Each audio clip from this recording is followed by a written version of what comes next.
29 मार्च से 18 मई ये शनि राहु एक होकर 9th हाउस में बैठेंगे। ये आपको थोड़ा डोनेशन इस समय बढ़ाए रखना है। मैं आपको बताऊंगा कि यहाँ पर आपको मंदिर रेगुलर जाना है।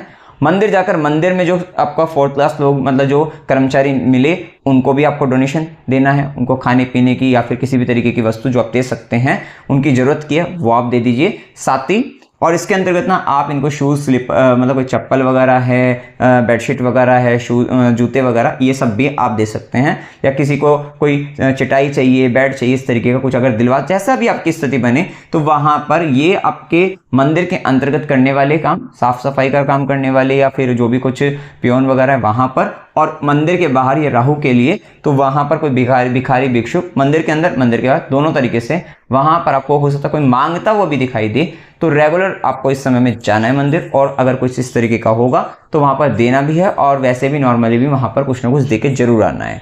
तो ये करने से क्या होगा कि भाग्य की, क्योंकि थोड़ा सा आपके पिता पर, गुरु पर वहां पर थोड़ा कष्ट दे सकता है, या आपके हायर लर्निंग्स के अंतर्गत थोड़ा सा आपको प्रॉब्लम्स दे सकता है, या करियर के अंतर्गत बेसिकली आपको अप्स एंड डाउन्स इस समय में देखने को मिल सकते हैं।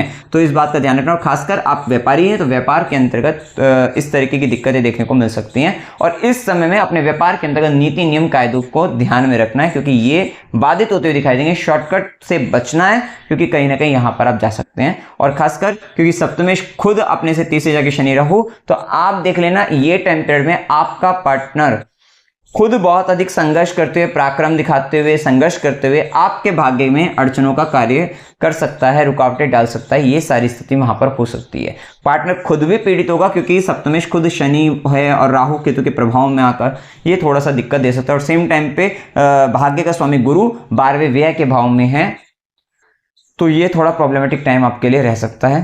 तो ध्यान रखना है, पिता का जो भी हमने बताया वहां पर इनका ध्यान रखना है। तो ये उपाय आपको इस समय के अंतर्गत विशेष से करने हैं।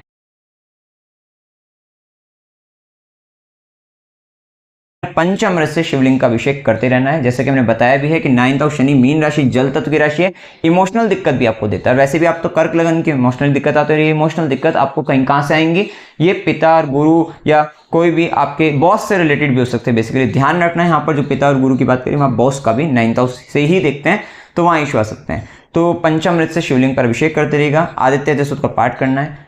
हाँ, अगर आपको ऐसा लगे कि दशा भी शनि की थी और आपका है ना अपॉर्चुनिटीज आपके पास मतलब कहीं ना कहीं वहां पे रुकावटें डालने वाले कोई खड़े हो गए, तो आपको कोई पहाड़ी पर कोई मतलब कोई मंदिर है, तीर्थ यात्रा वहां पर करके आइएगा, आपको लाभ मिलेगा इससे। तो पहाड़ चढ़ना यहाँ पर बहुत अच्छा रहेगा। साथ ही शनि के प्रभाव में ये मीन राशि में 9th हाउस के अंतर्गत पिता के, गुरु के पैरों पर तेल लगाने से, उनकी मालिश करने से पैरों की और या तलवों की बेसिकली वहां पर, तो वो क्योंकि मीन राशि के अंतर्गत है वहां से विशेष लाभ आपको देखने को मिलेगा। तो ये आप कर सकते हैं। तो मित्रों, जानकारी अगर आपको अच्छी लगी हो, वीडियो को लाइक कीजिएगा, शेयर कीजिएगा और चैनल को सब्सक्राइब कीजिएगा। जय माता दी।